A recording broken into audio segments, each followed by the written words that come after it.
hivi kupanda matembele nyuma ya nyumba ni woga wa maisha au ni nini? Woga wa maisha. Sasa unaona nini? Unaona yani hapo wewe unachokiona ni nini? Mimi ndio maana nikalileta kwenu, maana ninaona watu wengi sasa hivi wanapanda. Sikiliza, umepanda matembele nyuma ya nyumba. Ila baada unachokifanya unajua tu kwamba leo nikiwa sina kitu, mama nenda kwa mangi pale, kamwambia akupe labda unga robo au nusu na nyanya labda za nini, alafu ukimaliza sasa hapo unamwambia tu mboga hiyo hapo nyumba. Na ndio maana sometimes ukiangalia watu wanapanda matembele nyuma ya nyumba, ukipiga mswaki tu ukitemewa na kukimbiza na kutukana. Sasa pale kuna mawili mnatakiwa mjue. Yote mnatakiwa mjue. Kuna kupanda matembele uoga wa maisha, kuna kupanda matembele mwingine anazuia mmomonyoko nyumba yake.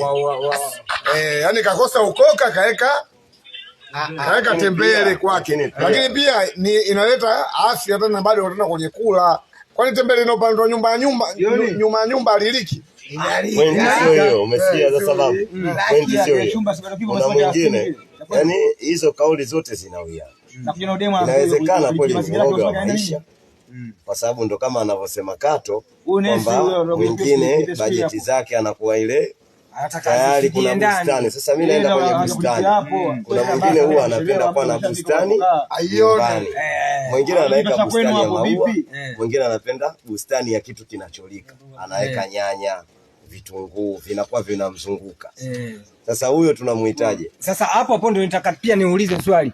Sasa kati ya huyo anayepanda matembele nyuma ya nyumba na yule anayepanda maua nyuma ya nyumba, nani mwenye akili tena? Swala ni kwamba uoga wa maisha.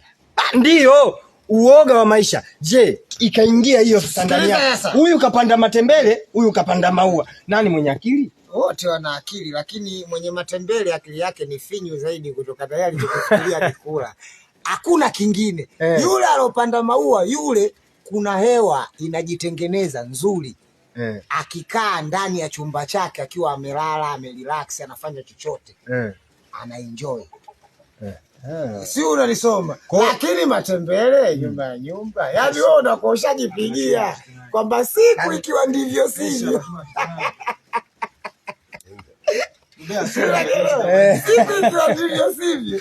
Yaani wewe unaagiza tu, mama chukua tembele lile pale mangi nitamwagizia kabisa, hela nitakuja kumpa jioni. Kwa hiyo wewe nani yako iko pale pale tu kwamba ni uoga wa maisha. Ni uoga wa maisha. Eti bwana nani bwana Mavengo, eti kweli ni uoga wa maisha. Wewe una suggest kabisa kwamba ni uoga wa maisha. So uoga wa maisha. Kuna wengine mtu anapenda kufurahisha.